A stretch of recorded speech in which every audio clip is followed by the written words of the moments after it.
What's going on, guys? Welcome to Everything Always. My name's Michael Roman, aka Allfires. Now, obviously, huge spoiler warning. If you haven't seen episode 7 of Agatha All Along yet, go watch the episode and then come back and see us. We'll still be here. I absolutely love an out-of-sequence TV show or movies. It's something directors and storytellers have been playing with and for quite some time. And what continues to amaze me about this show is that it's able to press forward with its own narrative that has its own meaning, but still tie and connect to the MCU in a greater way and do some extensive world building the way it was with last episode, watching the fallout from the old WandaVision Hex and how it established the origin story for Billy Maximoff / Billy Kaplan in the MCU, and then taking Lilia Calderu's ability to experience time out of sequence and during this episode as a direct tie to what we saw from Loki and during season 2, and at a greater implication for the flow of time and what it means for death in the Marvel Cinematic Universe. We are going to break down this episode in its entirety, try to fill in the gaps, pun totally intended, where we can, and explain exactly what happened at the end of the episode as a greater metaphor for time and what's going to happen with Avengers Secret Wars.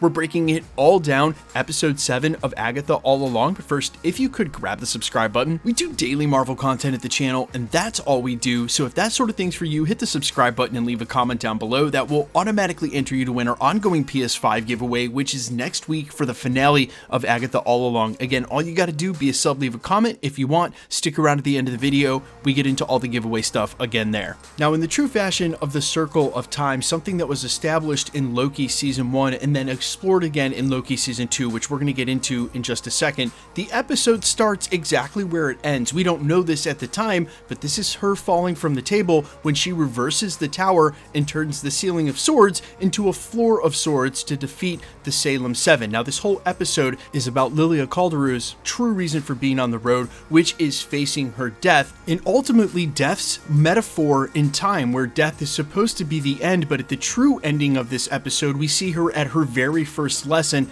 early in her life. Again, this is the idea of time working as a circle. Now, again, we know in Loki season 2 that he destroyed the loom in order to attempt to turn time more into a tree that works its branches off of the choices that people are making instead of some sort of deterministic road that leads us right back to where we began. And that's why we get the phrase on the table, your path winds out of time. It's a double entendre. Your path winds out of time, meaning that time dictates what your path winds out of.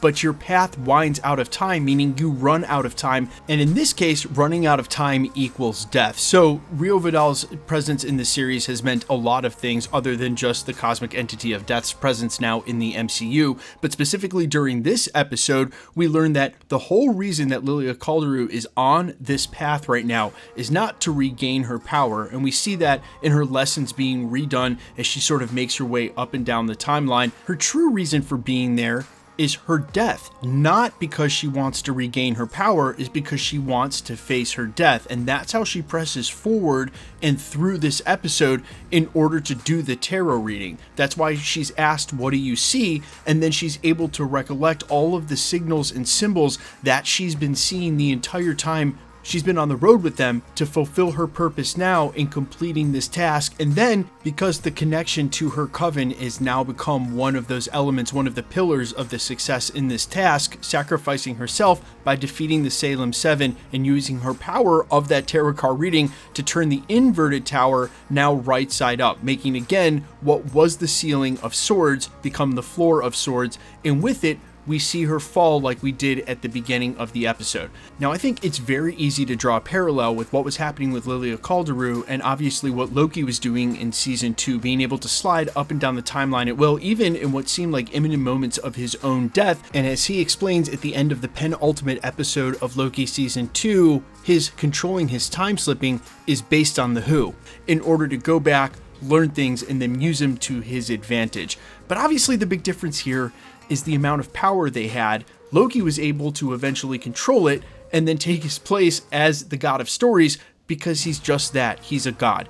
He's obviously working with a lot more power than Lilia Calderu, who may be a powerful witch in her own right, but still is just a witch, not a god. I think there may have been extreme similarities in what they were experiencing, what was actually going on there, but obviously there is an enormous power chasm between a witch and a god, and maybe even someone like Doctor Strange with the Time Stone and a god, although Strange was able to pull off amazing feats as Sorcerer Supreme, what we may call one of the most powerful witches. He might not be able to do anything like Loki did at the end of season 2 with the Loom and then becoming the god of stories, and I think we need to remember that because there has sort of been this power compression, this power crunch with all of these characters existing in this live action Marvel Cinematic Universe, where maybe their power sets aren't quite as defined or the difference in power level isn't quite as expressed because, well, we don't ultimately know. There isn't enough screen time to have every character fight against every character. I think this is a stark, pun totally intended, reminder of the difference between a witch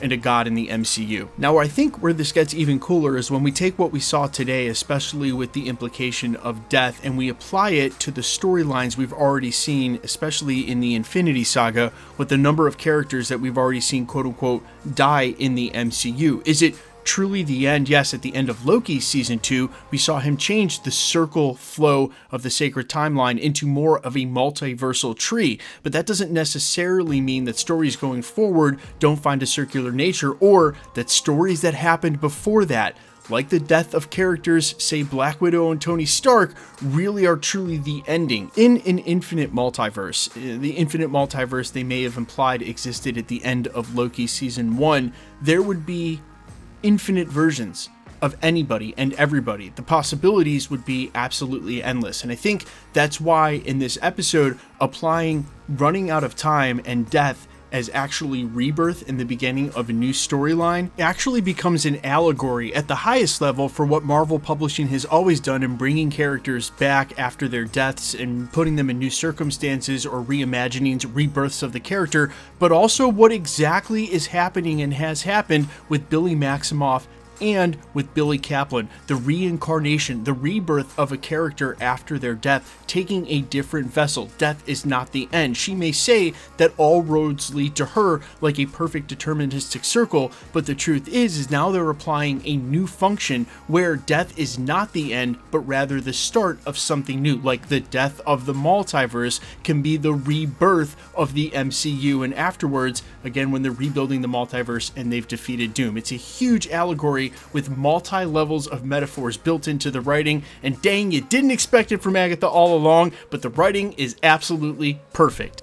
Honestly, man, this has been some of the best writing Marvel has displayed on their TV shows. I love that this episode drawed so heavily from some of the lore and went even further with it from Loki season 2, because that's another TV show that I just, every time I rewatch that, moves its way up my Marvel all-time list. It's crazy to me. This is already an amazing show on a $40 million budget. If it had 40 million more, could have been even that much better. And honestly, really, the only gripe that I've had is that there are certain parts of this show where I don't like the set design. Kind of looks like a CW show, but that fails way in comparison to how good the writing's been and how meaningful the storytelling's been, which just goes to show you that, honestly, if the writing and the story is good, it's all upside. And if the writing in this story is bad, no amount of money, CGI effects, or inclusions of characters like Super Skrulls is going to make anybody care. But you guys let me know all your thoughts down below if you loved this episode as much as I did, and obviously the reveal of Death more in her normal form of half skeleton. I was